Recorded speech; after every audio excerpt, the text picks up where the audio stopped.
The opinions expressed on the following audio program are solely those of the host and the guests. Burner Podcast is an independently produced, not-for-profit show and is not associated with the Burning Man organization or its subsidiaries. The views expressed are not representative of the entire Burning Man community and are presented here for entertainment purposes only. In short, calm the fuck down.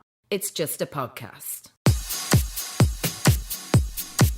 Episode number 18. It's the 18th episode, and the man, as of this recording, burns in 32 days. So you know what that means? It means that most of us, those of us who have the means or are close enough, are in full-on, running around, freaking out mode, you know, getting all the things, doing all the preparations, everything you need to do to get ready to go on this treacherous trip to this very inhospitable environment. There's just so much to do, and I've done very little of it. But you know what? I'm not freaking out this year. This is kind of exciting for me. Like, I feel like I'm embedded enough. I know what to expect. I have enough friends and enough resources. Like, I'm not freaking out the way I was expecting to. I am freaking out. I am absolutely freaking out right now. Just definitely sitting in my chair, rocking, and it just feels kind of hot. Like, there's just a lot to do. There's a lot of things. I mean, that is how it starts. You know, the fever, the rage, the feeling of powerlessness that turns good men cruel. Oh wait, no, that's the Batman vs Superman trailer.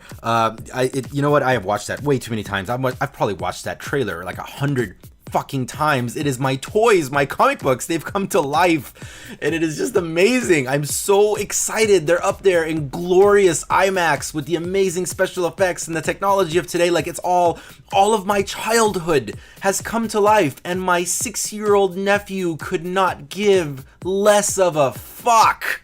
I mean, it is amazing how little fucks he gives about superheroes, and my heart is just shattered. It was my dream my whole life to have like this child thing.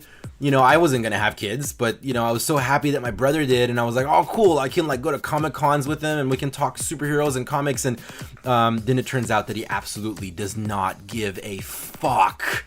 You know, they're from a different generation. This stuff is all like very normal to them. But anyway, back to the burn.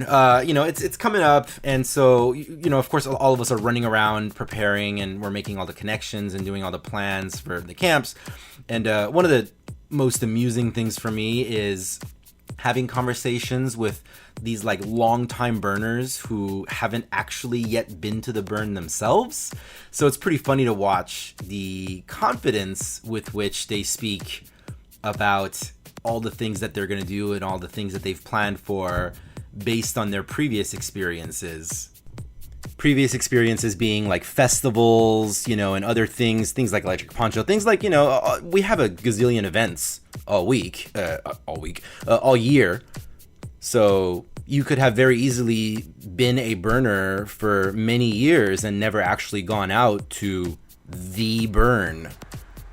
So it's kind of interesting to watch that. Like, there was one version, one that I heard the other day was about somebody looking for a shade structure. So they were going to get like a pop-up tent, like the pop-up thing to put it over the tent. And, you know, and they had the same impression that I did before I actually went out to the playa. The thought was that, oh, you know what? As long as it lasts this week, it's okay if I can throw it away after. Like, we have this linear thought process about how things work. You get something, it wears down, it tears apart, and then you throw it away.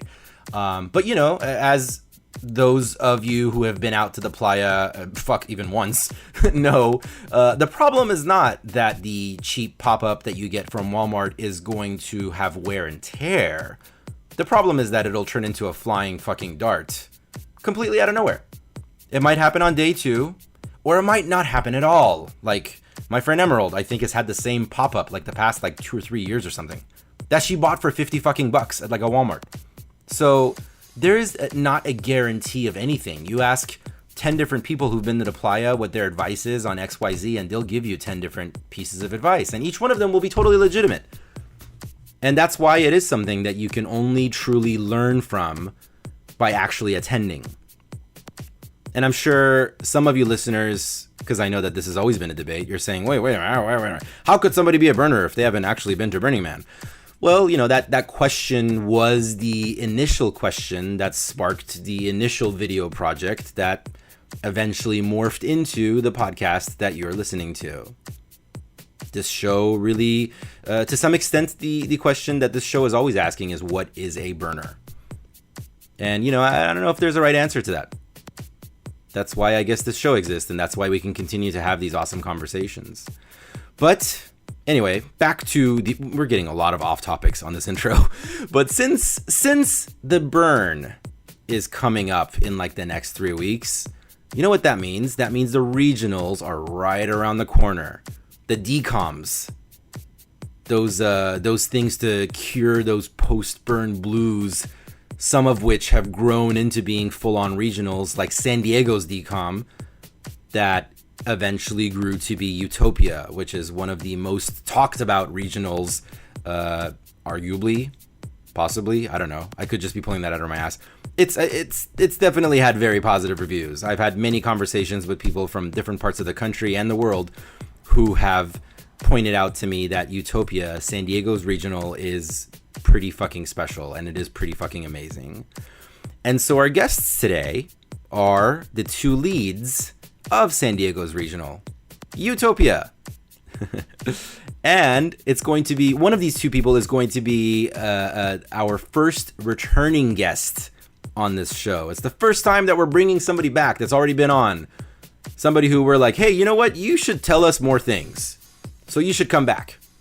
And that's Jake. Of course, you'll remember Jake as one of the event leads of Electric Poncho, that shit show of an episode where we just completely got hammered and had to take 2 breaks in order to pee.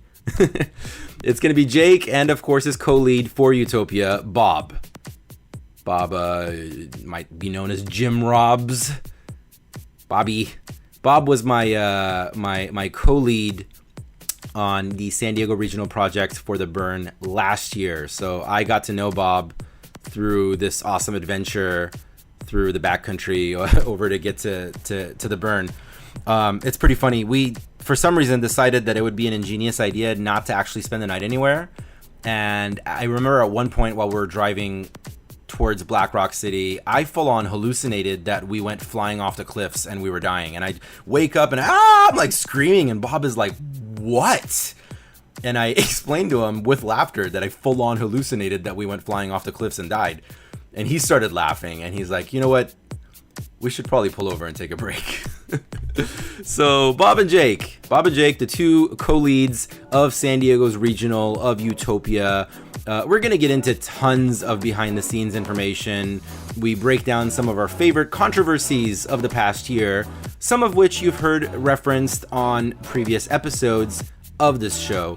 We do clarify some of the gossip, some of the things that people have bitched about and complained about, but also some of the things that people have celebrated and loved the most. We get into a lot of those kind of details. One of my favorite segments was really talking about the tribal politics and what it's like dealing with the Native American tribes, because that's always been really fascinating to me, what goes into that kind of negotiation to make this event happen on Indian territory. There's tons of info on this episode. I wouldn't even know where to start giving you the teasers. Like, really lots of amazing stuff. And if this doesn't get you excited about the upcoming San Diego Regional YOUtopia, I don't know what will. So let's get it started. I go by Mr. Arash, even though nobody calls me Mr. Welcome to Burner Podcast.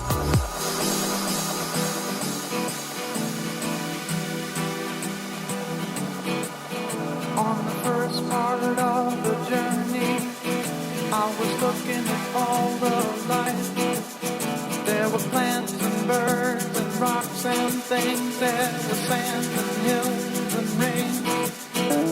The first thing I met was the fly with the balls and the sky with no clouds. The heat was hot and the ground was dry, but the air was full of sound. I've been through the desert on a horse with no name. It felt good to be out of the rain. In the desert, you can't remember your name, 'cause there ain't no one for to give you no name.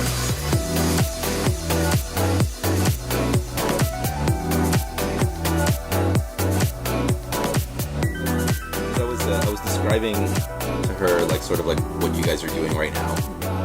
I don't know what you guys were doing this exact moment, but I imagine there was just like meeting after meeting that you guys are having to deal with. So, as of now, how long has it been that you've both been in this job duty with the title? 6 months, maybe 5 months. Yeah, I believe I believe that 4 we months got the after final Rona. notification in January, February. Beginning of February. Yeah. So A while that's to get it all hashed out. we're in like June right now, and I was joking that you are like kind of like a bad buddy cop film because you're if I was to lay down like your personality types to the average person, as I was doing before actually you guys showed up to our friend Jennifer here, you couldn't be more opposite, like if you look at it on paper. But I'm assuming that you guys are pretty much on the same page. You know, like when we were first kind of notified about like the decision from SDCap, I think maybe there was a level of that between us. Like we were kind of not entirely similar personality types, but through this process, I think we're coming to find out that we actually have a lot more in common than we realized. In the way of direction for the event itself, I think personality-wise, we balance each other out fairly well. Yeah, definitely. It's actually been working out pretty well. There's been a lot of different crazy things going on, but working with Bob so far has been one of the better things, I'd say. Yeah. About the whole process. Jake, you were one of the better things. Jake, you were on this show like 2 months ago, Yeah. if that. Okay, so first, can I just point out, by the way, you're our first returning guest on Burner Podcast. But like, not only that, but you're also back like a month later. That's pretty fucking impressive. Usually somebody comes back after like 2 years. But on that show, we were kind of like hinting that we would be eventually speaking with you about YOUtopia.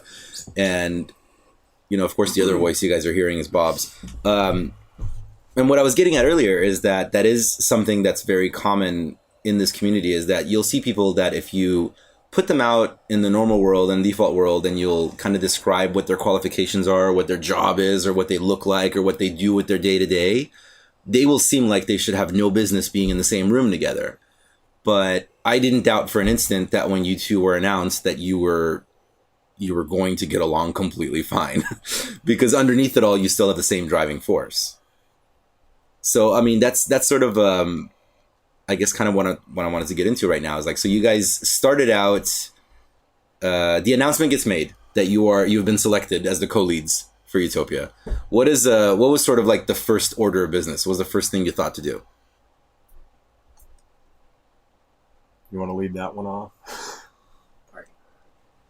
That's a good question. So it was pretty much, okay, holy shit, we're a little bit behind schedule here. We need to get a contract for the land we're trying to hold this event at. And that was pretty much our sole objective until, 4 weeks ago? What's a little bit behind?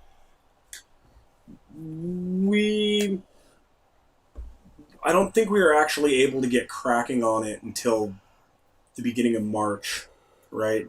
Yeah, we kind of sat down and set an informal timeline of what we would like to accomplish. And the first thing that we readily identified was getting the land contract. This is the contract with the tribe. With the La Jolla Indian Reservation. Okay. Which has been a really arduous process. It was... We kind of expected it to be a little bit smoother. We didn't expect that there were some complications in the process. They're dealing with their own issues, which kind of put us way down the list in terms of priority for what they need to accomplish there. So we were kind of subject to their It was kind of Their frustrating. whim. It seemed like we were like in the door and things were going to start moving, and then this other event happened, and there was kind of a bunch of drama with that event and with people from their tribe not kind of being wary about allowing new events and them wanting to change their policies on events. Was this other event a burner event? No, it wasn't. It wasn't a burner event. It was, I don't know what it was. It wasn't a rave. It was like somewhere in between, like, you know. So what we Burning were Man told rave. was kind of that it was communicated to them that it was supposed to be this amazing, like, spiritual healing festival with all kinds of, like, Reiki and crystal work and things of that nature. And according to some other sources outside of the tribe, it wasn't really that. Mm-hmm. It ended up, from what I was told, it basically turned into a giant party. It ended up being an overly promoted music festival with, like, a lot of bass music and a lot of the regular underground, Southern California underground, like, regulars. Yeah. Kind of, but like, kind of like all of them in one place. Yeah. It was a lot more intense than they had been expecting, and I'm assuming we can't say the name of it. No, I'd rather not. But Okay. That event threw the tribe off to where the tribe had to go and kind of like renegotiate with itself what they were willing to have happen out there and what they weren't. And so we kind of got put on the back burner for an extra like 6 weeks or something, which was a little bit stressful for us because it was, you know, we had a timeline, and we've had timelines before for YOUtopia, and we were trying to work with the everything's happening early timeline as opposed to the scrambling last minute. How many years have we been at the La Jolla Indian Reservation? He's counting with his fingers. I believe I was told it's been over 7. No, this is going to be number 5. The first one was 2010. Okay. So I guess like the question that I feel like probably a lot of people are thinking in their heads is, we keep coming back and it's like the same event every year. How is it not just routine at this point? Like, okay, all right, it's you guys again. We know who you are. Can they not tell the difference between YOUtopia versus the other events there? Well, you know, in talking with the tribe, and one thing that I think everybody needs to know is that the tribal council really went to battle for us with their own community. And they had to do a lot of reassurance on their own end that YOUtopia is different. It's not a festival. And if anyone who talks to me will hear me specifically not refer to YOUtopia as a festival, I refer to it as an event because it's not just a party. There's a lot more going on. There's interactivity on levels that you don't find at other places. And some people might disagree with that. But in my experience, people seem to gain a little more out of YOUtopia. And that's coming from people within the Burning Man community. That's coming from people who come to YOUtopia through Desert Hearts. That's coming from actual members of the tribe. There's people who work at the campground there as staff who specifically identify their experience at YOUtopia as being extremely different. And that was one of the first. They said that to us right away when we went in to meet with them. You know, they understand that. Yeah, they said we had this issue with this other event, and we recognize that YOUtopia is not that. And so they were very clear in communicating that they really do not want to have any other events, that they only approved 2 events for this year. And YOUtopia is one of them. Wow. Okay. How many events did they have last year? Do we know? Like 6 or 7. Okay. Part of the reason with, you know, it not just being this standard thing, like, let's just show up and sign the contract, no big deal, is the tribal council mean, aside from these issues with this other event, which were substantial, the tribal council is changing. It's just the same way that ldquo, or the leadership of YOUtopia, changes, the tribal council changes, and different people who are on the tribal council are going to have, different perspectives on what should be going on at the campground. So you're not dealing with like the way that we might have a frame of reference for like a park permits coordinator who is the same person at that job every year. Like you're you're having to communicate with a whole new government every year. It's not the same. And working with the tribe isn't like that. When you go and talk to the tribe, you're not talking to a bureaucrat, you're talking to the tribal council. Yeah. So it's kind of up to them to, they can make those rules on the spot. They don't have a permitting department or whatever. We're not going to talk to the campground manager, and the campground manager just, is like, okay, well, solid fee, you're having X amount of people, you're bringing in X amount of sound, it costs X amount of dollars. Yeah. It's a negotiation every year. What is like the, I don't know if you guys would know this number, like what's the population of the La Jolla Indian tribe? Roughly. I couldn't even speculate. Several, like probably not more than 1,000 or 2,000. Okay, so they're very tiny community. And then how many people are on? You guys, by the way, the beer drinking is adorable. You have the exact same body language right now at the exact same time. You've been spending some time together. But the clink. So the tribal council is how many members? 7 total, I think. Okay, so 7 people are representing... More than 5. Yeah, it's more than 5. Okay. So like around that amount. So around like under 10 people are representing about 1,000 people. Right. And so... And they switch out every year? It's every 2 years, I think. Okay. Is it? I'm actually not sure how often they switch out. I know it's really hard for us to speculate. I know that since we've been throwing YOUtopia, I think it's switched out twice. Okay, so within the past 5 years, at least twice. Okay. And then basically, are they pulling the old contract out and redoing that, or does it seem like it's literally just completely starting from scratch?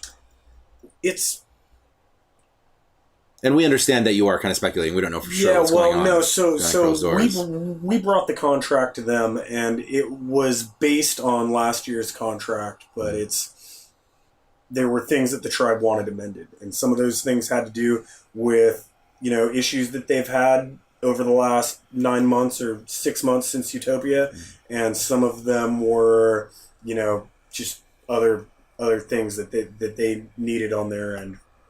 Were there things that like had nothing to do with us that now we have to abide by due to some other event? A little bit, yeah. Like I would say, trash was one thing. One thing they brought up was trash, and we were like, "Hey, wait, no, we don't leave trash. Yeah. Like we've been really good about not leaving trash, like specifically." And then well, historically, we've been YOUtopia is so favorable to them due to the fact that when we leave the event, that campground is the cleanest it will be all year. Yeah. We have the department now known as Moopgicians. Plug for all you volunteers out there. You say Moopgicians? Moopgicians. Okay. Yeah, that's based cute. off of the Moop term, the matter out of place. They are the crew that goes around and picks up any stray objects and things that have been left behind by burners, because we do like to leave the place cleaner than we found it. But part of their job is when we get on site, they actually clean up the trash that campers leave behind. And so one of our major selling points to them is that we are essentially the final cleanup crew for the campground. It makes the staff there's job a lot easier because we really leave the place in a much better condition than we find it. Apparently, a few of the council members didn't really realize that. And then we were at a meeting with them, and we were working out this contract, and they had, been talking about their trash service, and this was one of the main issues that they have with other events. And then at like the next meeting, one of the guys was there that actually has dealt with us more, and was like, oh yeah, no, we know, like, you guys, like, leave this place clean. It was just, kind of like a communications error on their end. And you said that negotiations this year were, you said arduous. That was the word. It took longer. It wasn't it wasn't like it was that, like, difficult.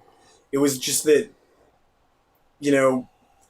this incident with this other event happened, and we kind of got, put on the back burner for a lot longer than we wanted to, and it kind of postponed a lot of our planning, because there's a lot that we can't do until we know we actually have a place to throw the event. Yeah. Which is really frustrating for the both of us, because I think we had gone up to the reservation, which is almost a 2-hour drive, especially with traffic at the time that we needed to be up there. And we'd gone up there at least 4 or 5 times before we got we're going to finalize the language on this thing and come back and 6 trips sign it the next week. Yeah. You said that the council really went to bat for you. Mm-hmm. Who were they going to bat against? Number one, their own community. So there's been other events that have gone on there that have really kind of soured the idea of hosting events up there. And we're not without fault as YOUtopia. We've had some issues that have, I guess, not been the best in terms of how that community views us. They're not really anything that's super concerning, but they are issues that are enough to make them go, well, do we want to have this event here next year? But basically, it's like, it happens with any event. Like, Colorado's regional burn, Apogea, just got canceled because there are like 10 people making a stink to the county commissioners. Yeah. Right? Yeah. And those people made enough of a stink. Maybe it's more than 10. Maybe it's like 30. But I'm sure that a bunch of the gas station owners and general store owners probably were going to bat for Apogea, being like, no, we want this event to happen. Other people that live in the county probably go to the event. They're like, we want the event to happen. But there's enough people complaining, oh, this is fucking up our roads. This is causing this problem. This is causing that problem, that they were able to convince the county commissioners to not issue a permit for that event. Yeah. And that's the kind of thing that we're dealing with the tribe, where there's people in the tribe. There's a lot of people at the tribe who have been to the event and are all about the event. And like even if they don't go to the event, they understand what we're doing out there and are totally behind us and think that it's great. And, there's going to be some of those people. There's going to be people that don't give a fuck and are just like, well, are they paying us money? And then there's other people who are going to be like, well, what the fuck is that shit? They're loud. There's a bunch of hippies over there. There was someone in the way when I was trying to like pull onto the street that my house is on, and complaining about it. And the tribal council has to deal with all of those people and decide whether at the end of the day it's worth it for us for them to rent to us. Yeah. So I imagine there's a lot of sympathy between, because you guys have both been in many leadership positions within the community here. Like, you're probably looking at their situation and going, man, I completely get what you're going through right now. Totally. There's a lot of like, both sides are feeling for each other, I kind of feel like. That's pretty cool to hear. You're about to say something, Bob. Oh, I was just going to, and I don't know if you want to include this, but one example of how their community kind of looks at ours and does the little head tilt thing is we have a camp at YOUtopia that was once forwardly identified on our guide and stuff as cheesy porn. Mm-hmm. And the community wasn't really sure what that means. And, to burners, we have all kinds of interesting camp names and event names. I mean, I've been to the playa, and I've seen it advertised that you can come by this camp at this time and get a hand job. And that might not mean what you think it means as somebody who's not been to Burning Man several times, but as somebody who has been there, you know that a hand job is like going and getting a hand massage. Yeah. It's really a kind of cool experience. It's, with oils and scents. I was pretty disappointed by that. Yeah. Yeah, and so they weren't really happy with the idea of a camp called Cheesy Porn because they weren't sure if that meant that there was porn being filmed on site, because in our community there's a little bit of free expression and people do walk around in various forms of dress. And so they attached the name of a camp that's identifying itself as porn related as being a space where you can go and engage in pornographic activity. And so we've kind of I love that sentence, by the way. Engage in pornographic activity. It's brilliant. It's more that they just have porn playing on a TV all weekend and have BDSM workshops and shit like that. And one of the compromises that we came to was that on the forward-facing guide, we now identify that camp as Cheesy P. Yeah. And that seemed to really satisfy their desire to not give the general impression that they're supporting porn being filmed on their land. Yeah. Because they're a sovereign nation and they have deep-rooted history and traditions, and they don't want to have their name sullied or their tribe's identity, especially amongst other tribes in the area, kind of disrespected in that way. They're also a family campground most of the year. So they've got that reputation to uphold as well. They don't want people to think that they're, whatever. They just got to kind of keep things on the DL as far as any kind of. Yeah. This is one of the many valuable things about this conversation right now is being able to discuss what's going on in their community. I think that this is a very important subject because, especially after last year, when there was some clashes with individual members of the tribe, there was a small handful of people that started to use the language they, like referring to the entire, like saying like the tribal guys. And I know maybe they didn't mean it that way, but when somebody else comes in and reads that conversation or hears that conversation, that's where it can start to get dangerous, when it starts turning into an us and them kind of attitude. Yeah, agreed. Now, I don't know how much of this stuff you are allowed to discuss, if there's like legal things or just even good PR things, but there was a couple of clashes last year between individual members of the tribe and individual burners. And then just even on top of that, I think like there was a theft with like a laptop and a couple other things, but we don't even know if it was tribal. It was just that people lived there. It's hard to prevent gate crashers from getting into that event. Maybe I shouldn't be like saying that in public, but I doubt that many people who would crash the event are listening to this. There's somebody listening right now. They're like, aha! Yeah. I knew it. However, we are taking steps to make that sort of thing really difficult. We're taking a lot of steps to rectify that problem. We have a moat and a black knight, there's perhaps. Moats and a black knight and, lots of, security personnel with night vision goggles and lasers and all that. Alligators. And by we mean the Leeds team as a whole, not Jake and I, because we're not going to be out there. I'm going to be We've out got there. way too I'm much going to be out do. there with my laser alligator. But no, this is always a problem for anyone that's thrown events at this site. So let's clarify real quick. So the clashes that came last year, those were from gate crashers. That is correct? It is, yes. Okay. They're from gate crashers. The people without wristbands. Okay. And to be clear, there were tribe members there who were invited and who came in through the gate with tickets and were wristbanded. Okay.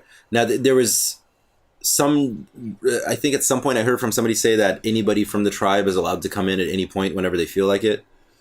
Is that correct? That was a policy that was tried last year, and it was kind of a huge failure.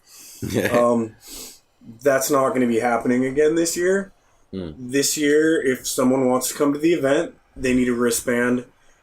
in order to get a wristband, they're going to have to pay to get into the event, and that's something that we wanted to do, and that the tribe, when we went to them, demanded of us because they heard about the problems last year, and they're just about as upset about that as we are. They demanded the wristbands. Yes, they were like, look, we're not doing that anymore. If people from our tribe want to come to your event, they need to go as a participant and buy a ticket like everyone else does. We're not going to be doing this like, let's just try and all make friends with each other because we all want to make friends with each other, but it doesn't work to just let everyone in. And there was a little bit of...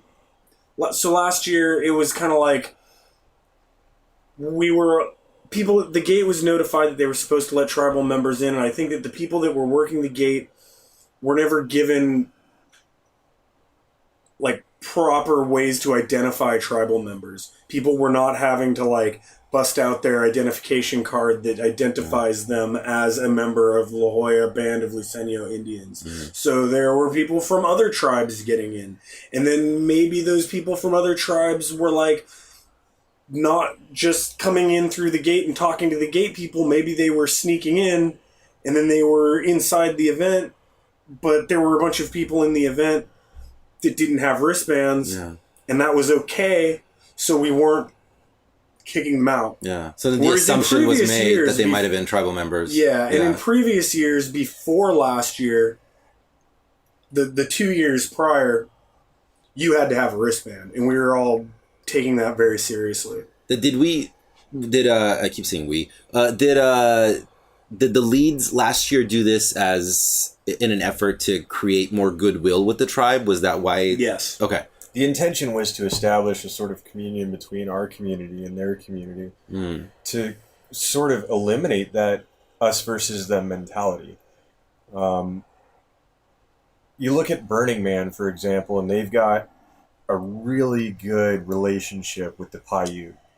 And I think that in the past 2 years, the previous organizers were really kind of focused on trying to establish that same sort of relationship and try and create a space where we can exist together so that we don't have to be pointing fingers at one another. Oh, those guys are too loud, or these guys are coming into our event and they're going, well, this is our land.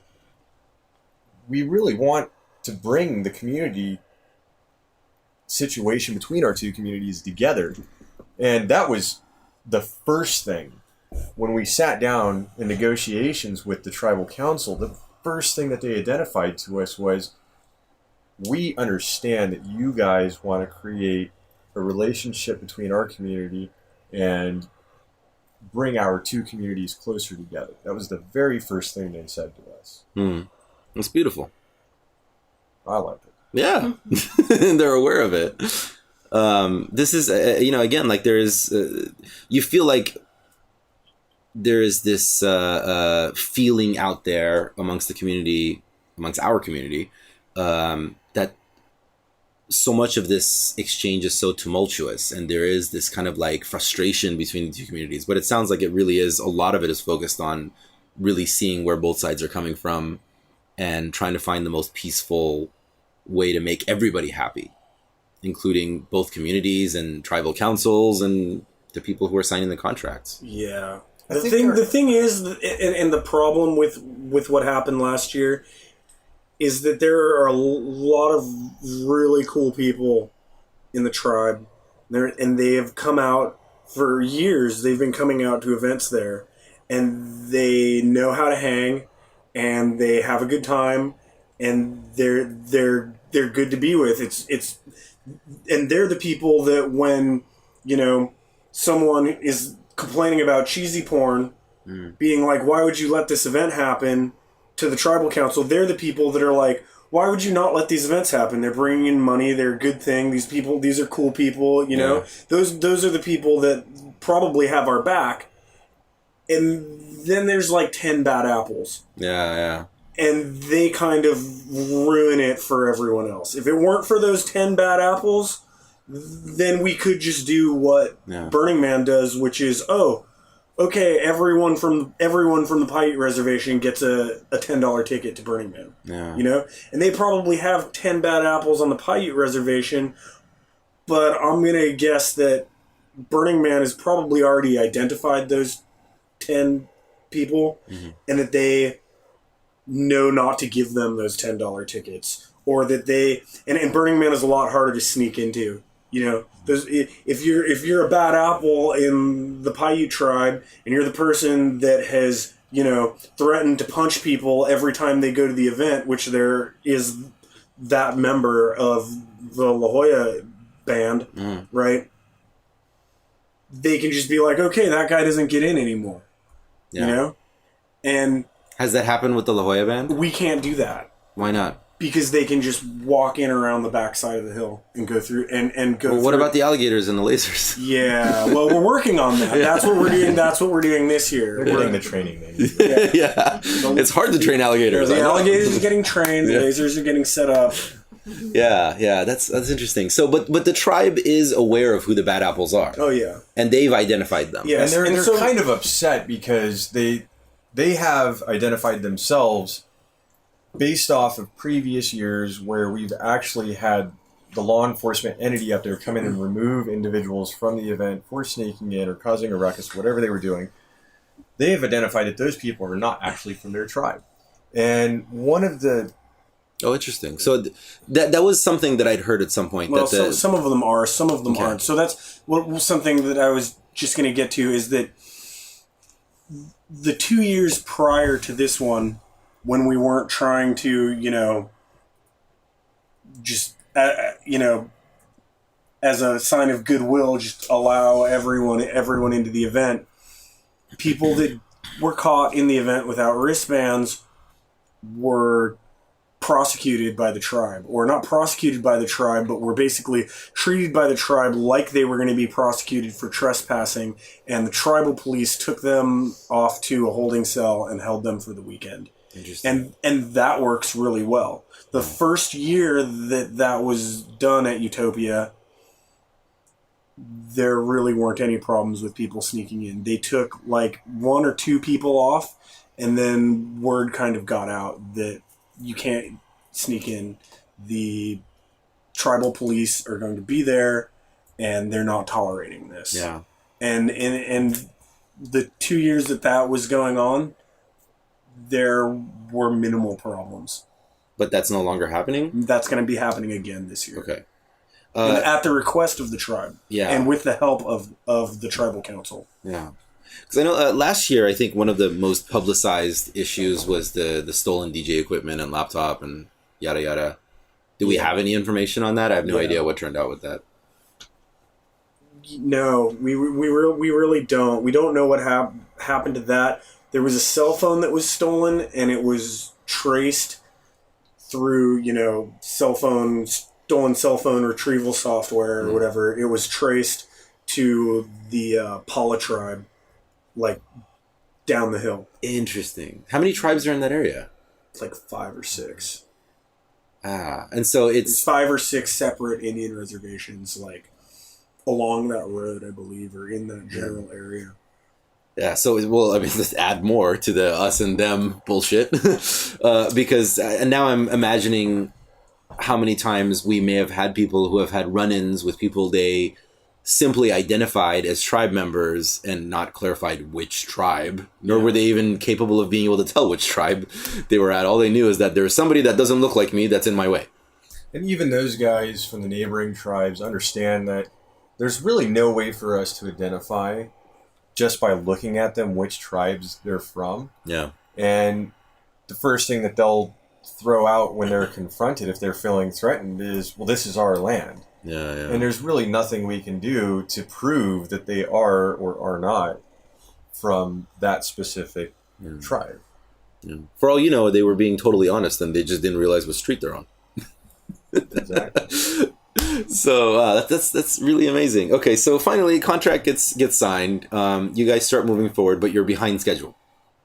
How far behind schedule? Well, we're behind schedule for the original timeline that we set. Okay. In terms of comparison, last year's event, we're still beating that. Last year comfortably. was the quick setup Utopia with not much lead time. There have been other years before where the contract got signed a little bit earlier and things were, a little bit slower paced. We didn't quite have to hustle for things like I was handling the art grant department for the previous 4 years, and that's one of the departments that's heavily impacted by this because we can't start selling tickets until we have a contract, and we can't start giving out money until we have money from tickets. Yeah. So, if we have a contract signed in, late March and we start selling tickets at the beginning of May,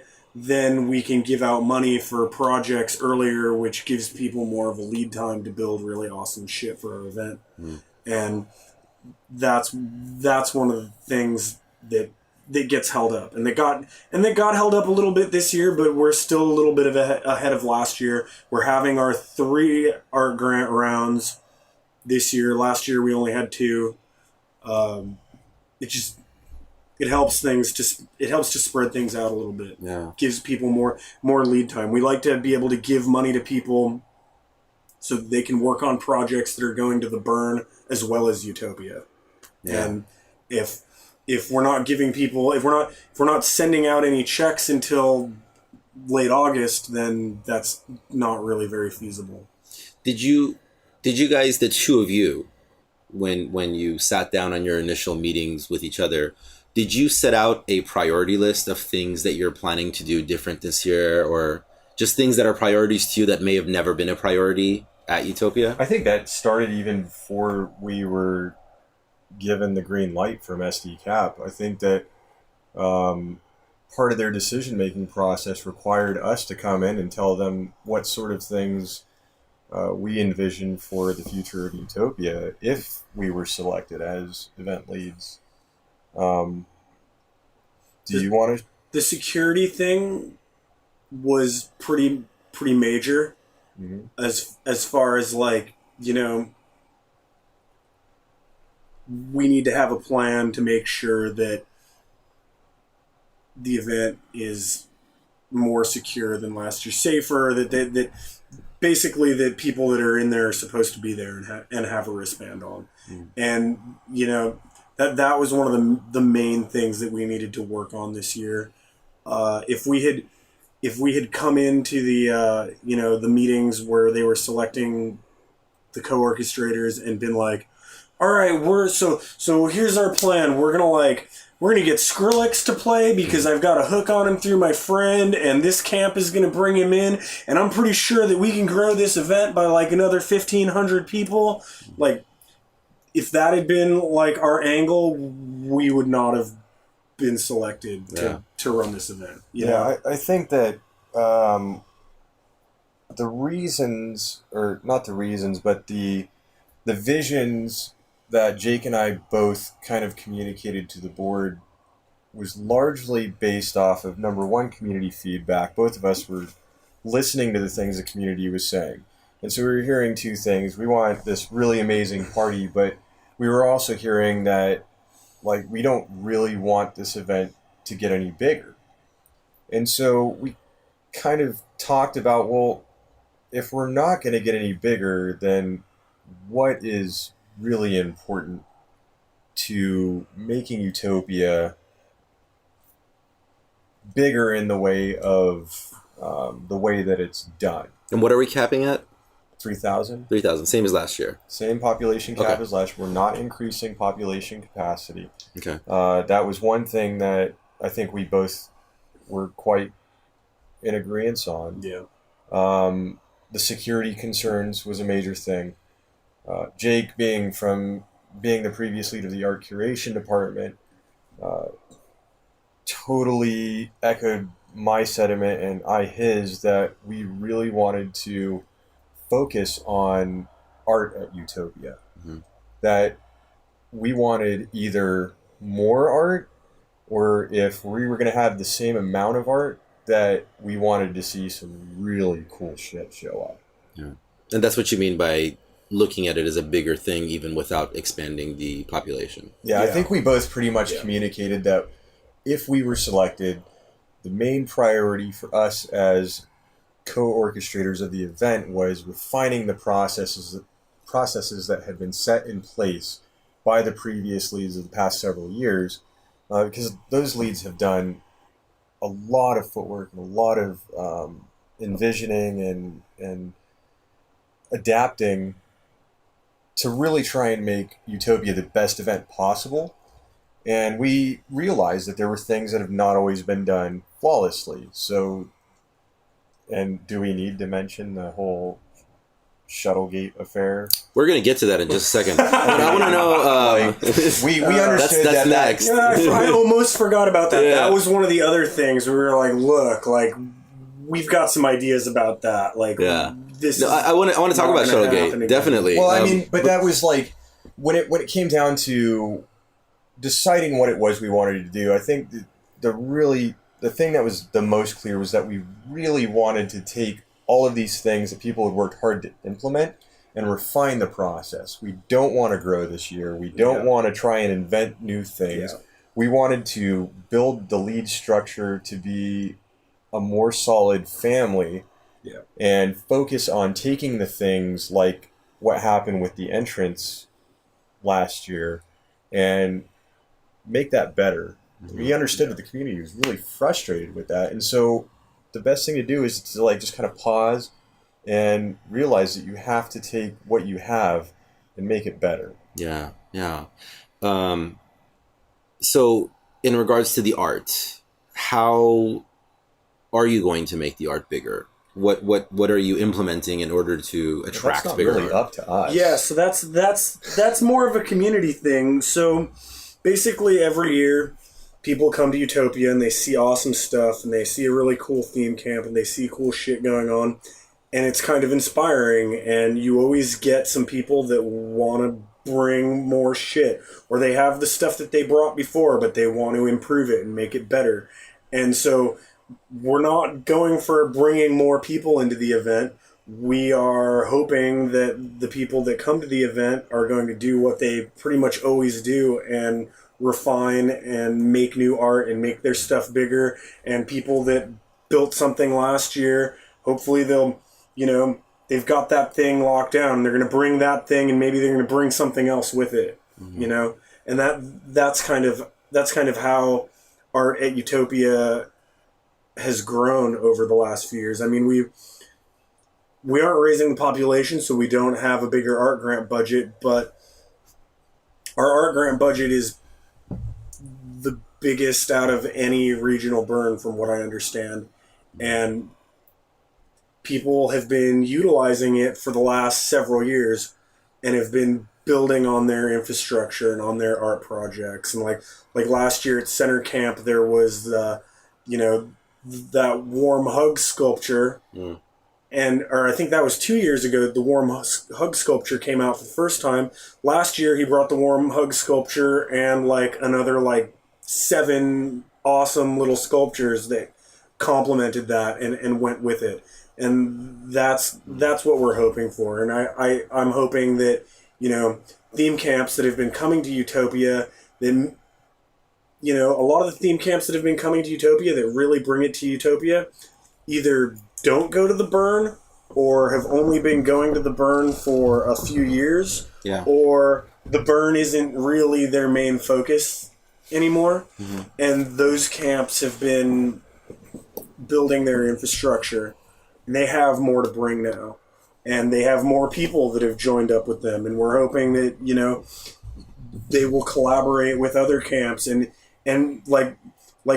really focus on things. And I think that that's the way that the burn grew. Mm-hmm. People got together and made something that was ridiculously awesome, and then the next year they were like, well, we have all that stuff from last year, we're going to bring that again, we're going to do that.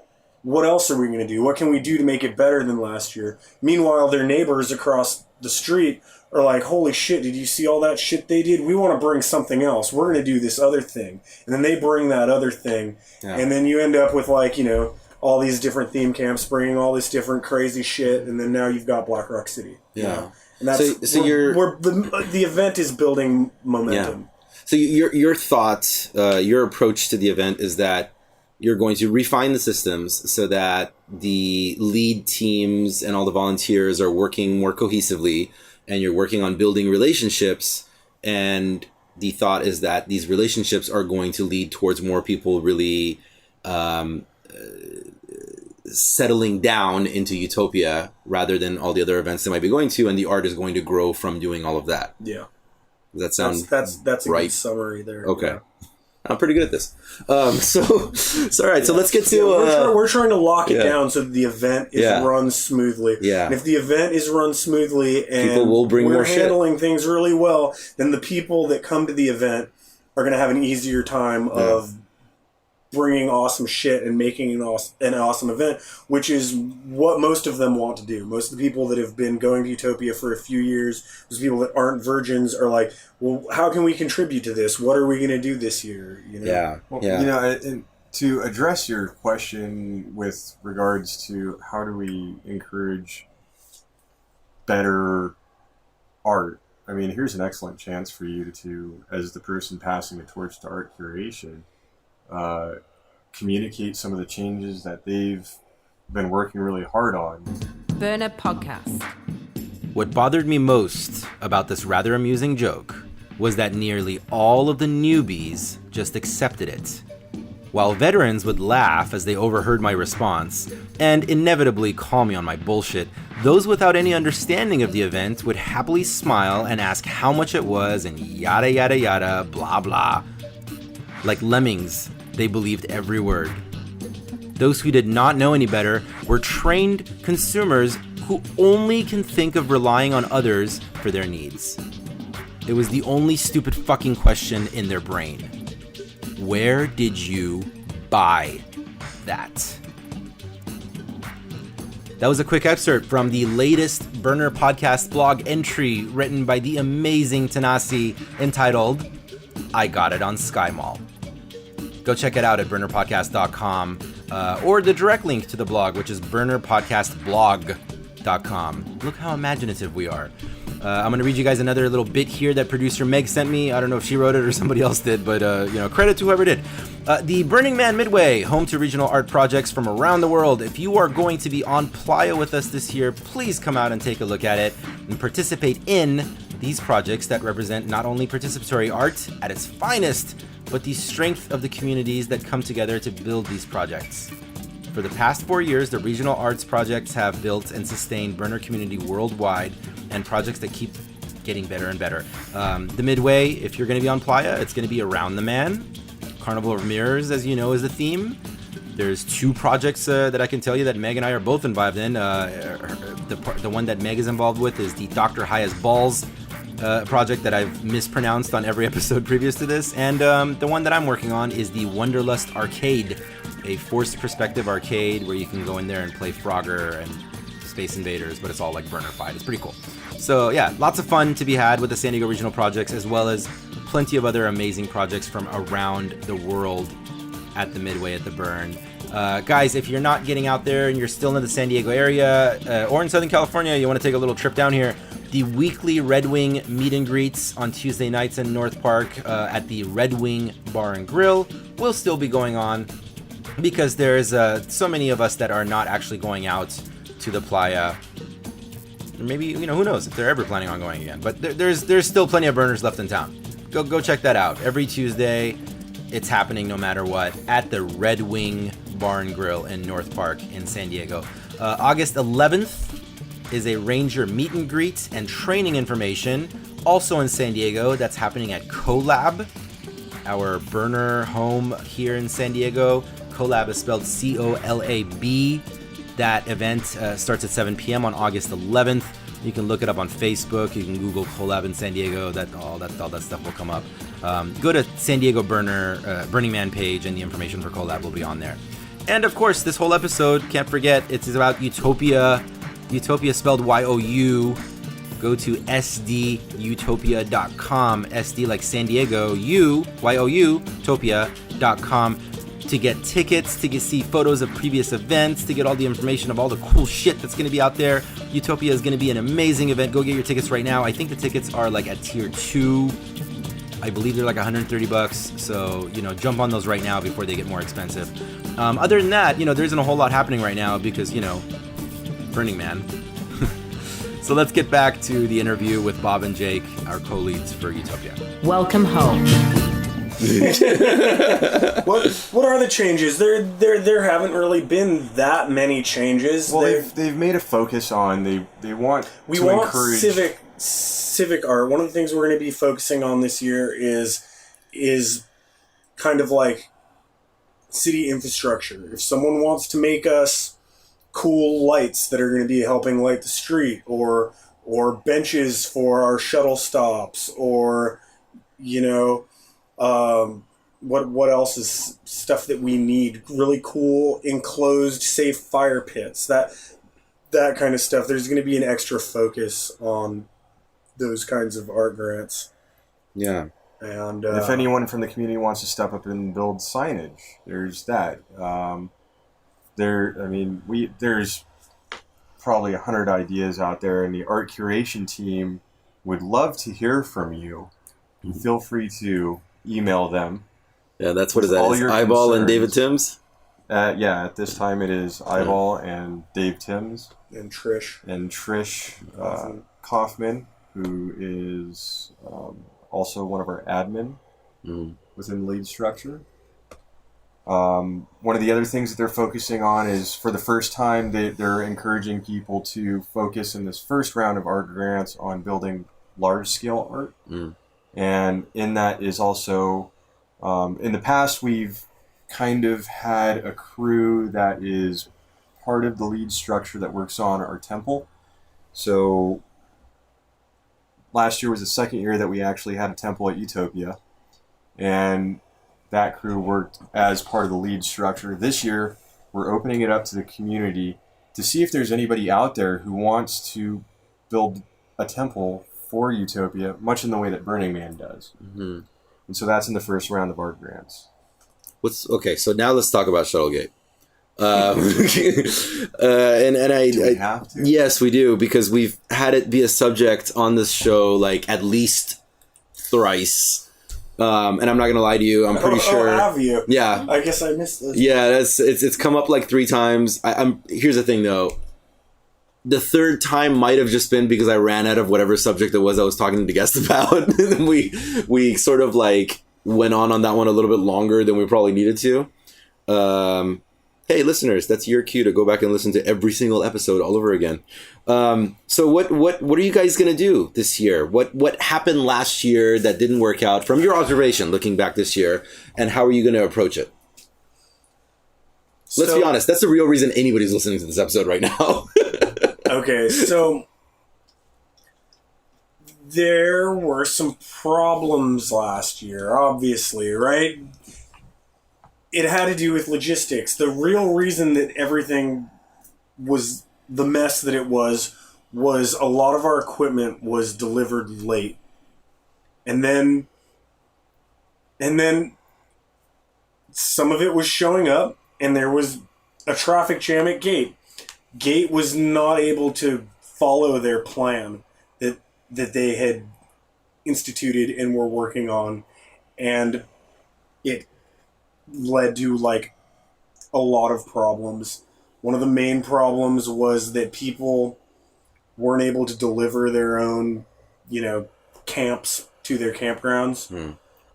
And people started getting diverted off to the parking lot, right? This year, everyone's going to drive in and deliver their own shit. Which is the way it was the year before, right? It was the year before. Yeah. People are going to come in through the gate, and they're going to take their stuff to their campground. Okay. And they're going to move their car to wherever it is that at that moment the amazing Road Warriors parking team directs them to park their car. And it's going to... They're not going to be putting their stuff on a shuttle. Yeah. Why did that idea come up last year? Well, so one of the reasons that we're going to be able to do this year is that we have rented more of the campground. We now have the entire campground. Last year, there's an area 1, which is actually a really large area that we didn't have, and part of area 2 was probably taken up with Gates stuff, and people we didn't maybe utilize it as well as we should have. This year, we've got the whole campground. We've got the same population, so we're not going to be having off-site parking. At some point in the future, we might decide to have off-site parking again. That's a very simple fix. And we spent a year discussing this in all kinds of forums. And I don't know, you're shaking your head though, Bob. You're like, you don't think it's going to be that easy? I think the off-site parking had a lot of potential, and I feel like it really did. I feel like Murphy's Law was really in effect during ingress. Yeah. And there were radio or as issues. Jake likes to call it introduce. Yeah. There's radio issues. All of a sudden, there was everybody showed radio up at the same issues. There was time. communications with the ticketing website. I mean, anything that could have gone wrong went wrong. Yeah. And then on top of that, everyone was so excited to get to YOUtopia that they all kind of came at one time. Yeah. And so we didn't really have the opportunity to problem solve as quickly as we would have liked. And when it comes to the parking off site, I just feel like that. I feel like it upset a lot of people, but it wasn't really done in a way that was to the best of our ability with what we had at the time. It was. I think it was the shuttle idea that upset people more than the parking off site, and like it could be done right. We could have off-site parking. We could have more people at the event, and in coming years we may have more. We may raise the population of the event and have off-site parking again, but it was the shuttle thing. People don't want to have to take their stuff out of their car, put it on a shuttle, and then move it into the event, and then take it from the shuttle, somehow get it to a campsite. And it may end up being that we have to, we may have to make Jake look like a liar. That if we get down the road and we realize, okay, well, there's other things that are going to be involved here. So, like, if we start having traffic backed up on the highway, we might not be able to allow everyone to come in and drop their shit off when they want to. We may have to have them pull off to some other location and have them like stage there. So it may still happen that we do have the off-site parking. It may still happen that we have the shuttles transporting from there. We've got somebody on our team who's in charge of the transportation department who's currently he's brought some great ideas to us about how to solve that problem. And one of the things that we talked about in the early stages of all this was enabling the leads to kind of come to us with their solutions and see if those are going to work out. And so he's still in the process of formulating the proper procedures for that. So everyone who's listening to this podcast because they want to know about how we're solving the transportation issue with shuttles and offsite parking and stuff might be a little disappointed because we don't have an answer at this time for that. But we're actively working on it. We understand the concerns of the community, and hopefully we can at least make 5 people happier than the large percentage that were unhappy with how it went down last year. It's not going to go down like it went down last year. Yeah. I'm very committed to people being able to drop their own shit off. If they have to sit somewhere for a minute and wait, then that happens. But people need to drive in and drop their stuff off. And it should be communicated, as it will be, that we strongly encourage the community. This is a collaboration event. This community is about collaboration. And so when it comes to transporting stuff to the reservation, we'd like to encourage people to collaborate in getting their equipment there.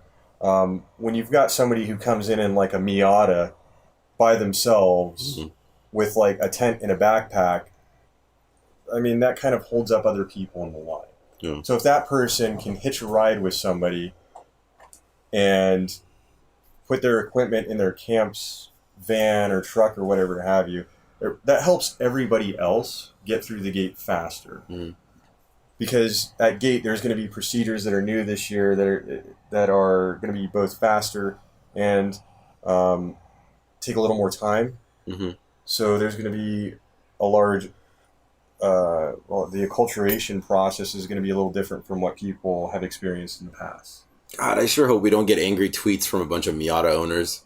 But it's okay. We get the idea. We're saying, of course, carpool. It's better for the environment and yada yada, all that hippie shit. But you guys are figuring it out. Any estimated time of potentially having an answer on this thing? Because I'm fairly certain that the people that do want to know how that's going to play out want to know now. But we understand if you don't have the answer now. Yeah, I mean, immediacy is kind of a principle, but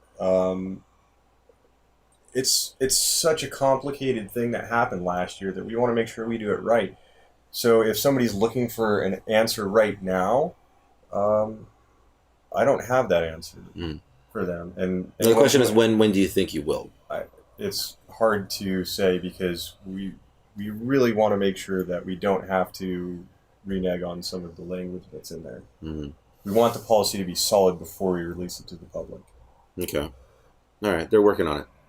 Yeah. Stop bitching. That was to the listeners. So Bob, you were previous to this running Wolfpack building. How many years did you do that for? I was on the crew for 3 years. Okay. What was sort of that knowledge the institutional knowledge that you gained from doing that particular duty that you're kind of bringing to the lead? Like, what do you think you're bringing that sort of feels might be different than previous leads might have had access to as far as information, logistics, experiences? With that department specifically, I didn't get a lot of sleep. So there's definitely a work ethic that comes into play there. Anybody who was at YOUtopia probably saw me at odd hours going around and filling up generators and stuff. And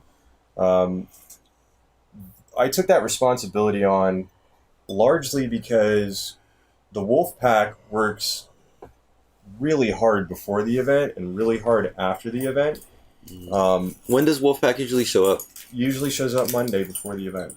Okay. And they're on site. They work from sun up to sundown. Yeah. And how many people on Wolfpack usually? This year we've got 24. Okay. I think it was 24 last year. We're going to keep the number the same this year. And Wolfpack is basically, for the listeners who might not be aware, like our equivalent of DPW. DPW, yeah. Okay. They're there to... Almost as obnoxious. Is that a compliment? Or take it however way you want, my friend. We'll get into the prank later. They're nowhere near as obnoxious as DPW. Yeah, true. Nobody's as obnoxious as DPW. Wolfpack is a fairly easygoing crew once they're done. If you meet them while they're building and stuff, they're usually really focused on what they're doing.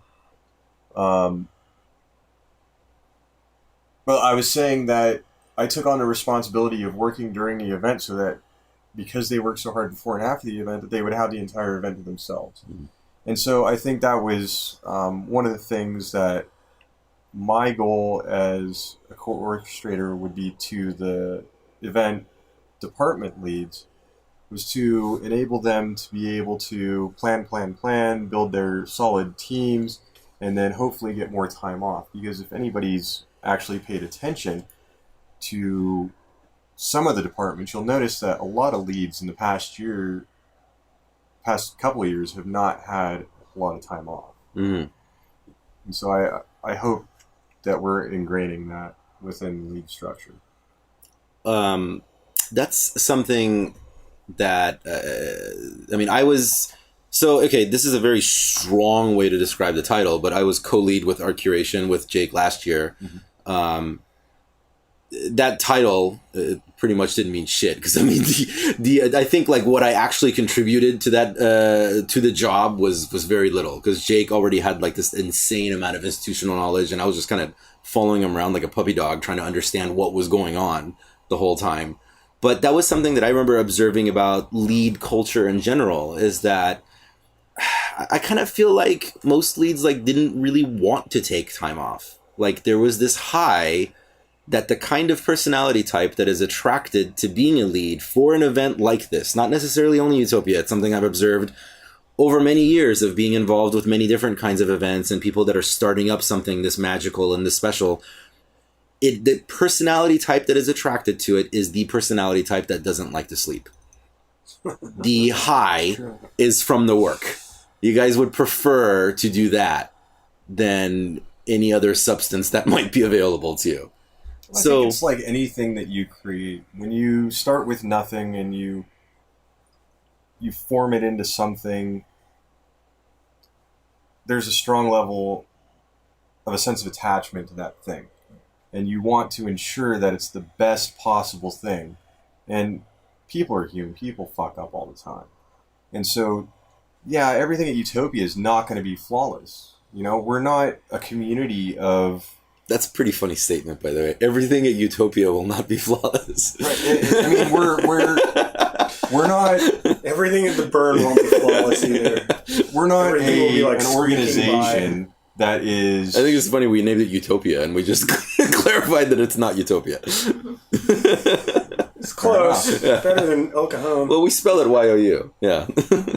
But the entire organization is volunteer-based, volunteer-planned, and volunteer-run.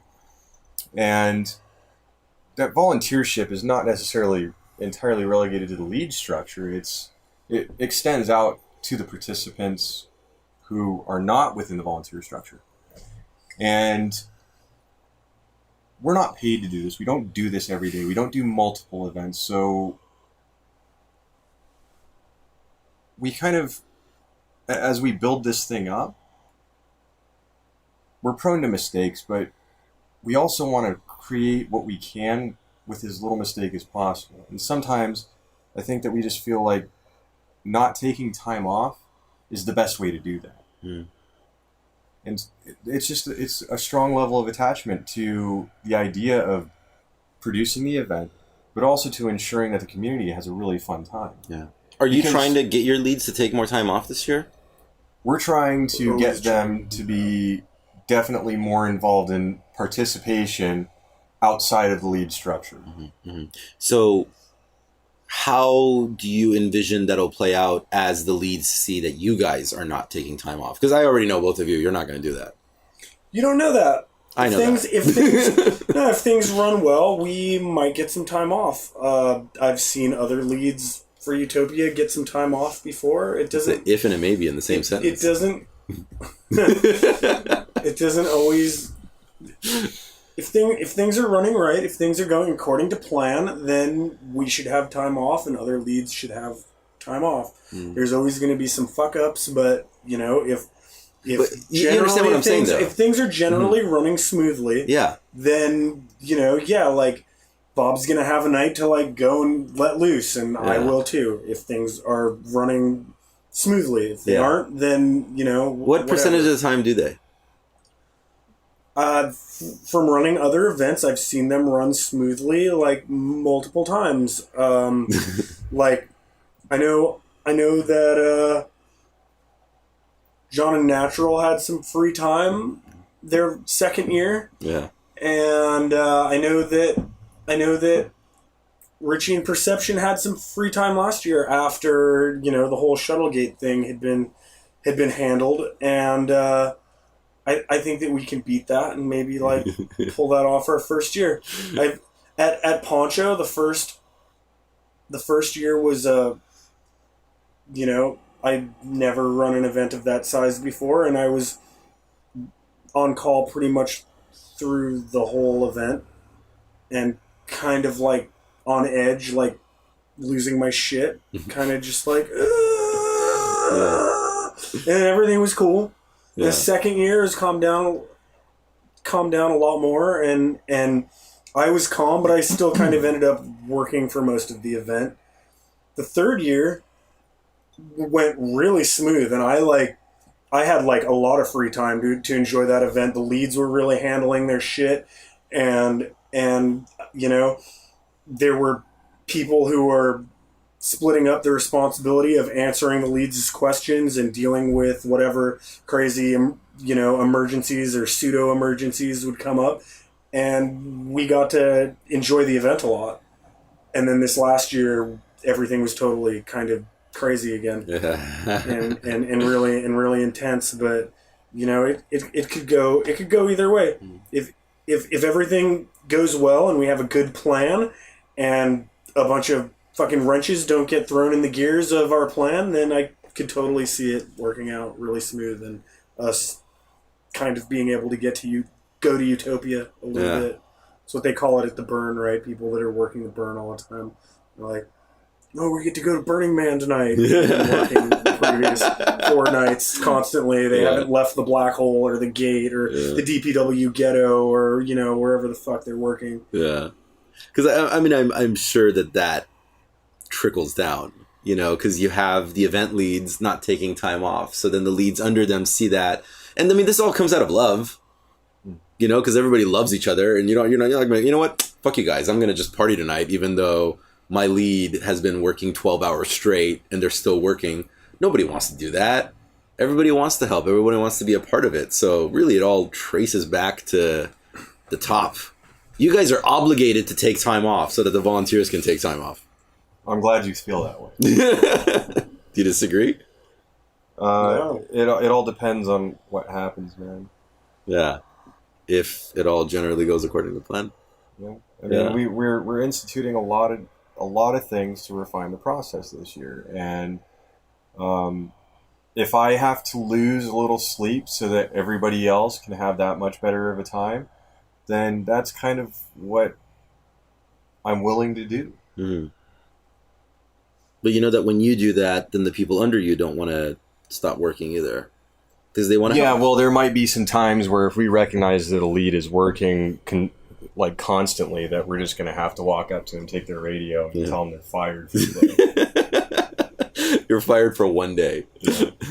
It might make me a hypocrite, but it wouldn't be the first time in my life. Go to a bar, go do whatever you do, sleep for at least 6 hours, and then come see us tomorrow. Yeah. So that brings me to the next question. Why do you want this job? An interesting question. I really never thought of that too much through the whole process. It's kind of, I don't know, it's kind of an honor, right? Like, I have been working with the event for 5 years and heavily participating, getting an art grant and bringing theme camps for 3 years before that.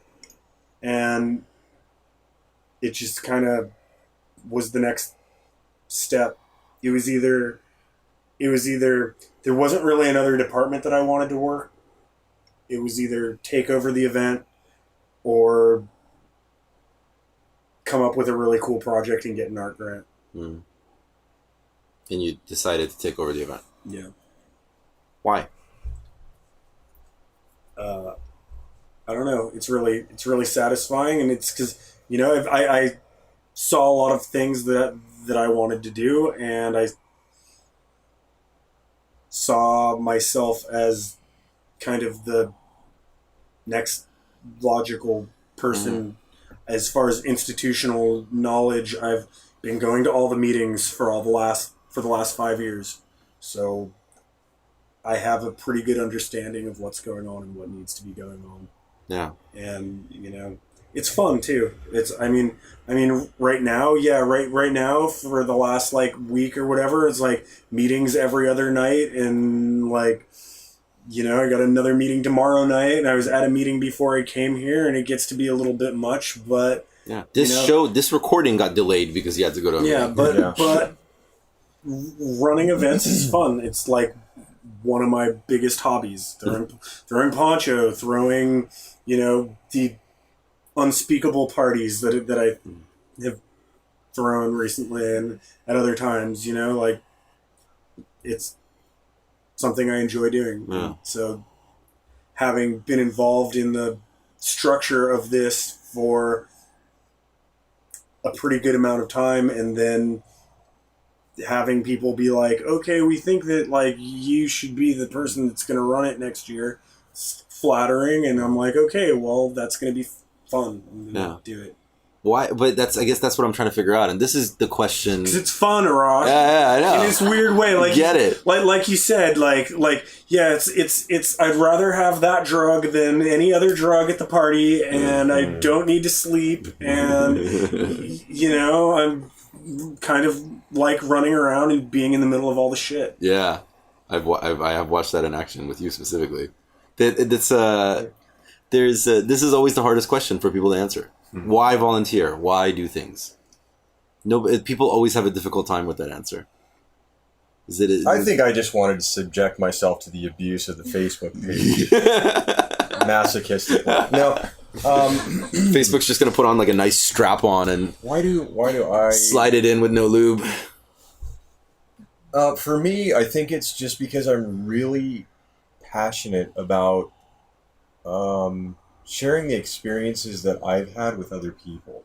And not in like storytelling, but I've had some really transformative experiences myself in the greater Burning Man community here in San Diego, outside of YOUtopia, that have really changed my perspective and helped me to see potential in a lot of ways.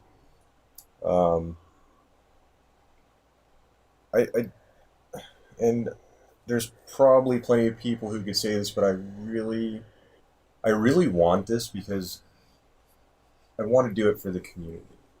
I want to see people come together, and when I've lost sleep and I have been sweating and lifting things and whatever in the previous years, the reward to me is seeing people who don't necessarily hang out together having a great time in the same space, smiling, laughing, being obnoxious, shouting, burning people's eyebrows off with their bar.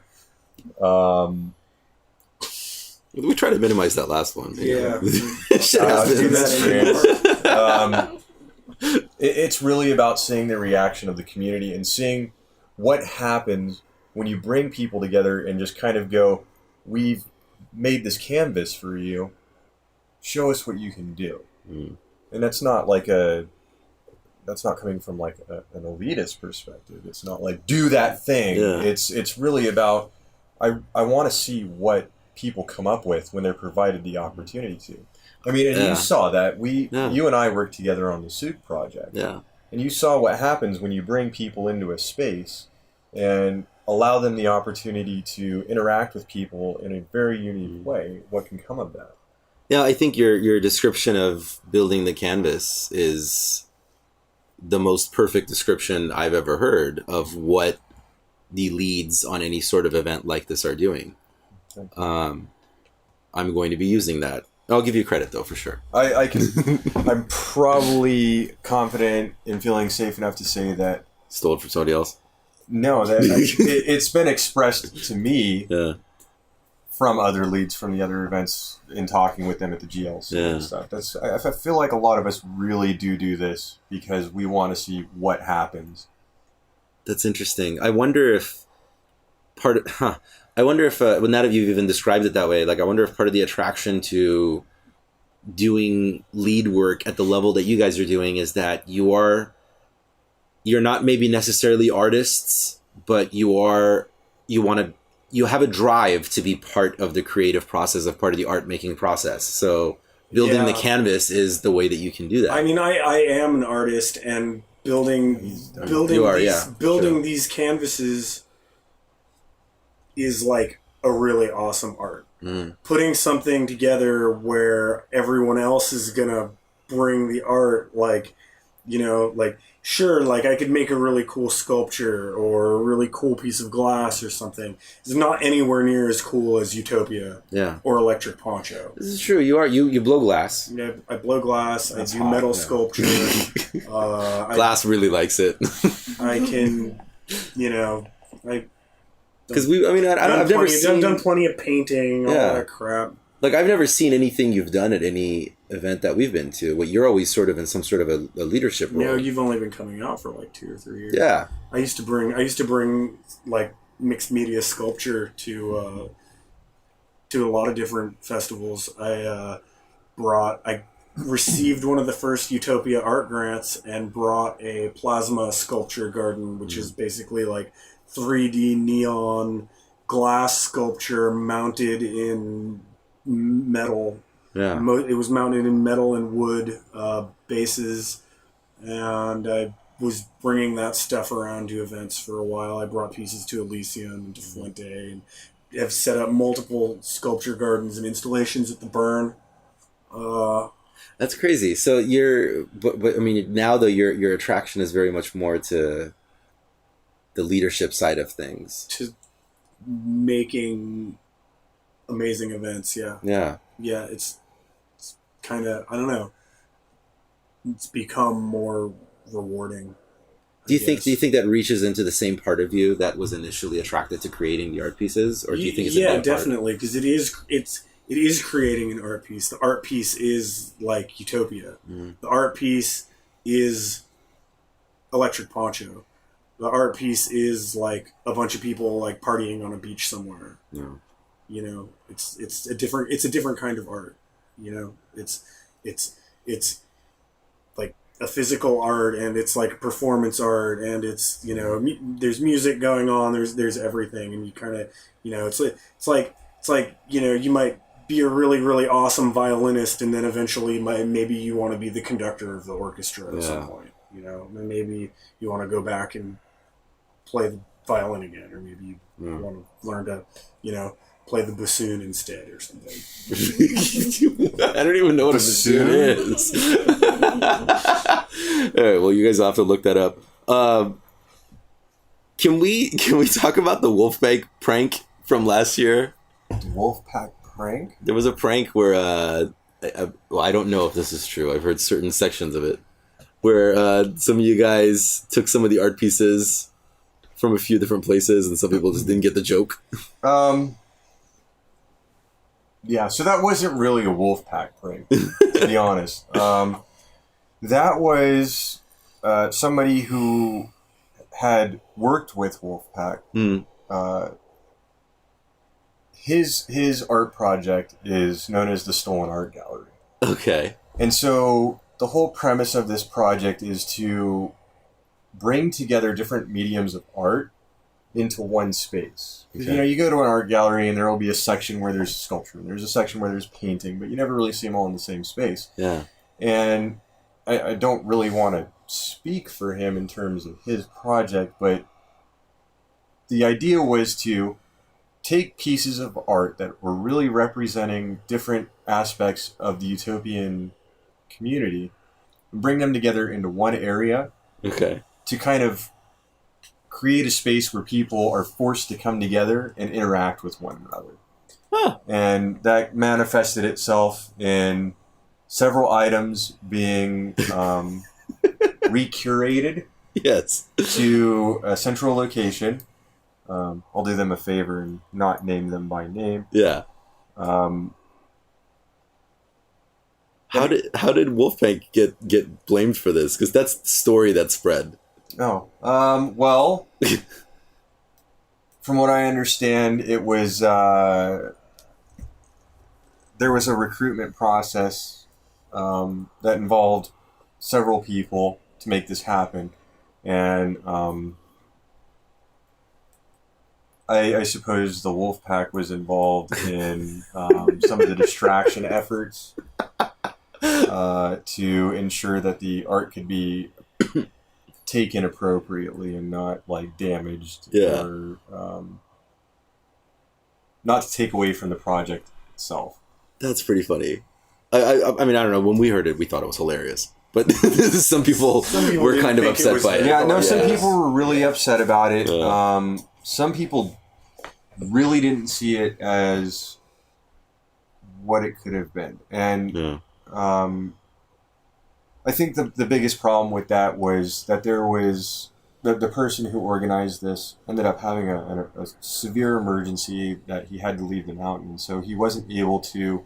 Part of the scope of the project is you return the art to where you allocated it from. Oh my God. Afterwards. Yeah. If the artist doesn't show up and take it away. In his experience, he had said that generally what happens is the artists come over and they're kind of like upset about it, and then they realize what's going on. He explains it to them, and they're kind of like, oh, that's really awesome. They leave it there with the understanding that it's going to be returned. Yeah.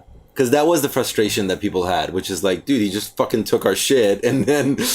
we don't even know what happened to it. It just disappeared. And there were supposed to be notes that were left in place, and I'm not sure why some people didn't get those notes. That's really funny. I think like on Saturday or Sunday night, it was myself and Navjeet, who is Burner Podcast music editor. We are journeying through YOUtopia, and we end up at some spot, and this girl comes up to us and kind of leans back in this very kind of theatric kind of approach. And she says, like, you seem like swarthy gentlemen with the brawn and strength and able to go into battle. And I'm not completely coherent at this point. And I'm looking, I'm like, yes, we are those swarthy gentlemen. And she says, well, many of our art pieces have been stolen, so we are going to go to war with the thieves of this art pieces and then she like names some spot, right? Mm-hmm. And she says, meet there at midnight, and we are raising an army, and we are going to win glorious battle. And I'm like, yes, I will go. This sounds awesome. And then like she leaves, right? And I'm like all excited, and I'm telling Nob like, oh my God, this is awesome. It's like this funny kind of shit. Like we're all just gonna get together and have like a flash mob war type thing, and like you just kind of get involved. And he's like, yeah.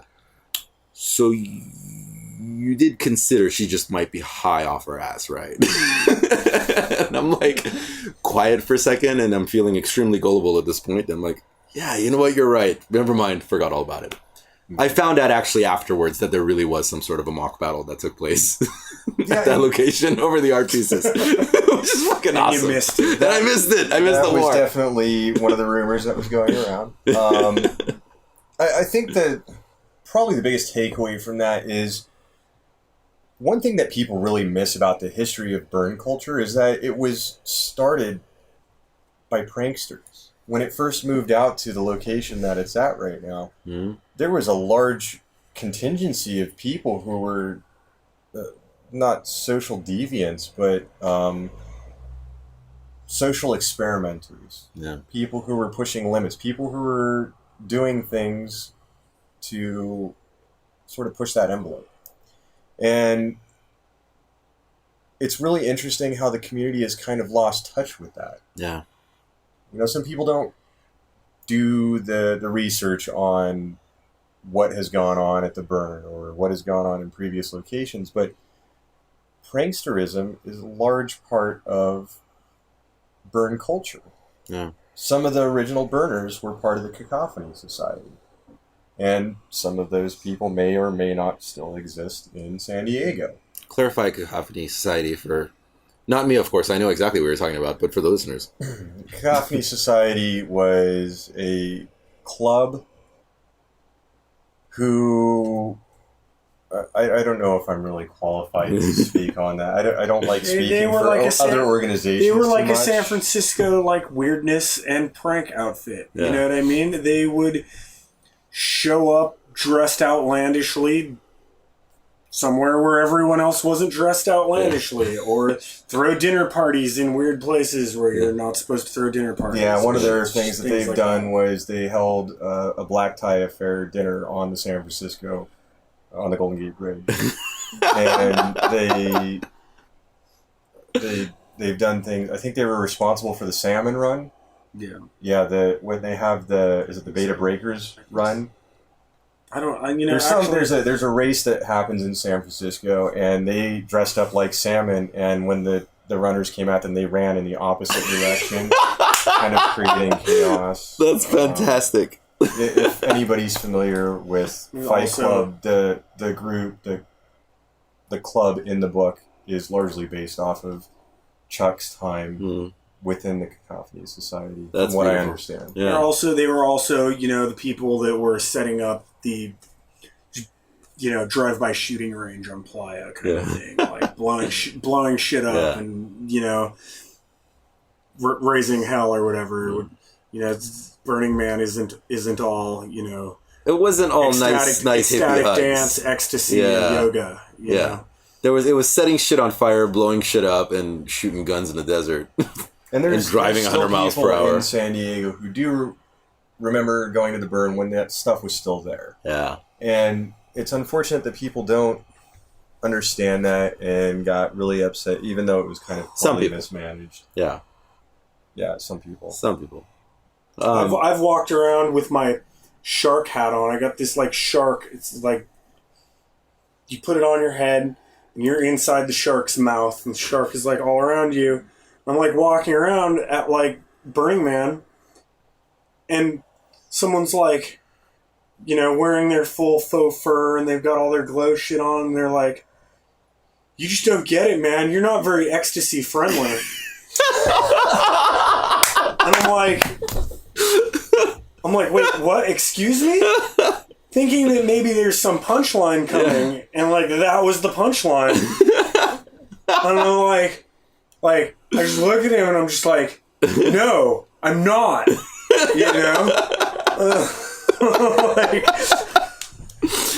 Oh my god. Well, you guys are still kind of tapped into the miscreants when you say you guys. Yeah, well, because I've talked about that on the show. Associated with a couple different camps, right? Mostly miscreants. Mostly miscreants. And then you guys have done camp, which is the unholy marriage of the bats and the ants. But that's like we just throw parties together sometimes. We're still separate. But you guys have done you've pulled some pretty cool pranks on Playa, right? We're not pranks, but you've done some things that make people kind of. I mean, so we went around. We put some bigger wheels on a shopping cart the year of like the American Dream and went around pushing the shopping cart totally dressed like filthy as homeless people with like bags with bottles of wine in them and another bag with like gold spray paint in it with like gold spray paint all around the top of the bag and then we had like gold makeup on our faces. And we were like walking up to people, asking them if they wanted to like huff some paint with us, or like offering them pulls off of our bag of like wine or whatever. And we'd like, this was at like 6 a.m. We're like walking into people's camps and like rustling through their recycling and like taking all of their cans and putting them in the shopping cart so we could take them to center camp and recycle them. And people, we found like multiple people who thought that like we were for real and were like asking us if we had enough food and water and how did we get into the event and all of this, and that was pretty good. And then another time we were all running around covered in fake blood because that's like this thing that we like to do that our friend Titanium like started us out with by just randomly busting out a bottle of fake blood one night on the Playa. And we went to the Wedge, right? And the Wedge was this like 40-foot tall like slope of AstroTurf, and you like walk up the thing, and you get on like a sheet of some kind of plastic, and you slide down it, and like maybe like 7 of us go up this thing, and we're all covered in fake blood still. When we get to the top of it, no one noticed us. We were just like all normal, just walking up like everyone else in line, going to the top. We all slide down the thing like pretty much all at once. And when we get to the bottom, we just all start like screaming and thrashing around. And people like thought that we had been seriously injured. It was great. They were just like, "Oh my God, are you guys all right?" We're like, "Oh!" Like rolling around on the ground. It's like, I don't know. That second prank was just mean. The homeless one's fantastic. It was great. If you'd seen the looks on everyone's faces. They're called victims. I get it. So this is interesting. So a lot of every episode of this show has been like dramatically different. Like I get people's like saying like, you know what, I should really start listening. I'm just gonna start from the beginning. I'm like, it doesn't even matter. You could just pick any random episode of this and it'll be so dramatically different than the previous one. And so I feel like this one, the theme has been about, a lot of it is revolved around debunking people's misconceptions about things that have happened or will happen at YOUtopia. So I guess I kind of feel like with this last section, as we get ready to sign off, like, is there anything that you guys feel like needs to be addressed? Because we might as well do it since we have the platform. No, I think we should encourage more rumors and false information and create chaos in the community. It's really going to serve us well. Bob's serious, by the way. Definitely that we have established YOUtopia as a consent-based event. There were some things that have happened in the past on site that we feel it's important to communicate to the public that this is a community that it's not okay if you see somebody who's wearing something provocative or nothing at all, to feel free to go up and engage them in an inappropriate manner. That's only okay outside. So, no, but seriously, there's been some things that have happened at Burning Man, at YOUtopia. Luckily, we're at the point where we can address this maturely and seriously as a community, and reestablish the event as a place that people can come to and feel free to express themselves in the ways that they want to, in the ways that they don't get a chance to outside the gates. So there's a policy that we've implemented that's available on the website. It's called the Safe Space Policy, which is essentially asking people to begin to engage one another with consent in mind. Just because you see that person behaving in a certain way doesn't give you the right to act in a way that you think might be appropriate or might be opportunist, because we are kind of a giant family. And you don't really want to hurt anybody else, especially at these events. And so we're basically asking everybody to agree to engage one another in a respectful way and really consider their actions with other people. And take that extra step and be like extra careful. Make sure that everyone present is cool with what's going on. And if someone is, semi-conscious or conscious but completely out of it, take that extra step to make sure that they're having a good time and that they're good. And if they aren't, then get them to some sort of help. We have people on site to help people out. If someone is had too much to drink, or if someone, is just really tired, or they're asleep, we have people that can make sure that they're okay, or we find their campmates and make sure that they're okay. And if you see something at the event that seems kind of like out of place, or you're not sure that someone's going to be cool, even if you don't know them, maybe take that time out of your night to make sure that everything is cool. And if you can't do that yourself, then maybe find someone else to do that.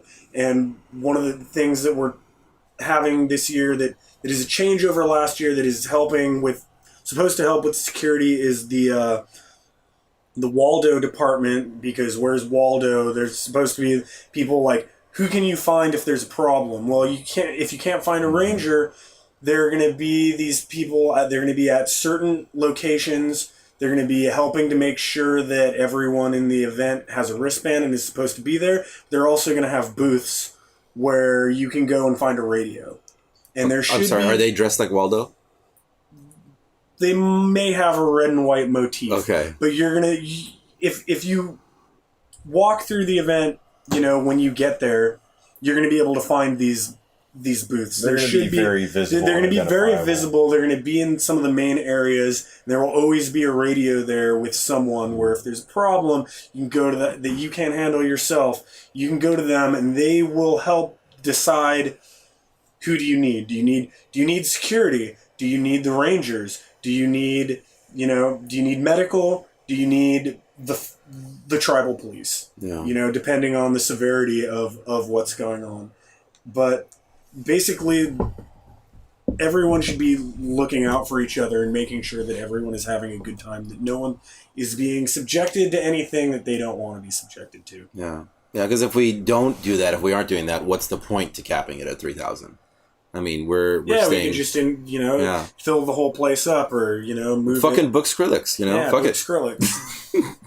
Poor bastard. Book Skrillex, flyer, all of the gas lamp, He gets all the hate. I've heard from everybody who's ever met him. He's one of the sweetest people on the planet, by the way. Just for the record. Yeah.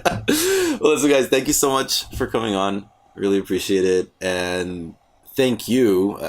Obviously, I know I can speak on behalf of the community when I say thank you for all the fucking work that you do, because I'm going to enjoy the hell out of it. And I'm going to make some amazing new friends and have these amazing experiences. And I have you guys and all the other volunteers that put in countless hours to make this thing happen to thank for that. So from the bottom of our hearts, thank you.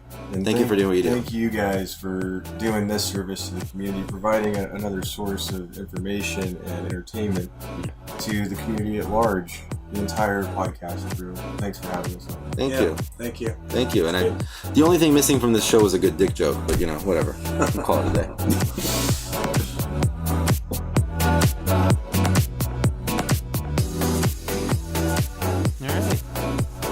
That's the end of it. That's when I stop recording. You can tweet me directly at Mr. Arash, and when discussing the show, please do use the hashtag #BurnerPodcast. Shows are up let's try that again. Shows are up on Libsyn and SoundCloud first. Libsyn is the broadcasting platform. It doesn't have the best player in the world, but they're the ones that blast it out to everybody. SoundCloud has perfect quality audio, and that's where you can download the show and save it to your archives. Also on SoundCloud, where our music editor Navjeet is sharing and reposting all kinds of great music that's attractive to the Burning Man community. There's the techno and some Alan Watts quotes. So check that out. Go follow our SoundCloud. There's plenty of good stuff on there. Then after that, the show gets onto iTunes and Stitcher and TuneIn.com and some other platforms possibly that I'm just not aware of.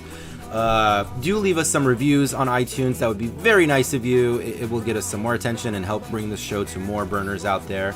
Our intermission music is by Duckman. Check out his music at duckmansd.bandcamp.com. And if you're a musician in the community, tweet your music over to our music editor Navjeet at I am Navjeet. I keep wanting to say .com for some weird reason. But these links are all on our website anyway. The Burner Podcast theme song is America's Horse with No Name remix, produced by Joeman. Check out his stuff at soundcloud.com/DJ Joeman. This episode is produced by Meg King. If you have questions or suggestions for future guests, shoot them over to Meg King. She is on Twitter at @ThatMegKing. Our online editor is Tanasi. He writes and curates the blog. You can reach him by shooting him a message over at burnerpodcast.com. There's a contact page there. Hope you'll join us next time. We do release new episodes on the first and third Wednesdays of the month. So until next time, love and light and all of the crap. Good night.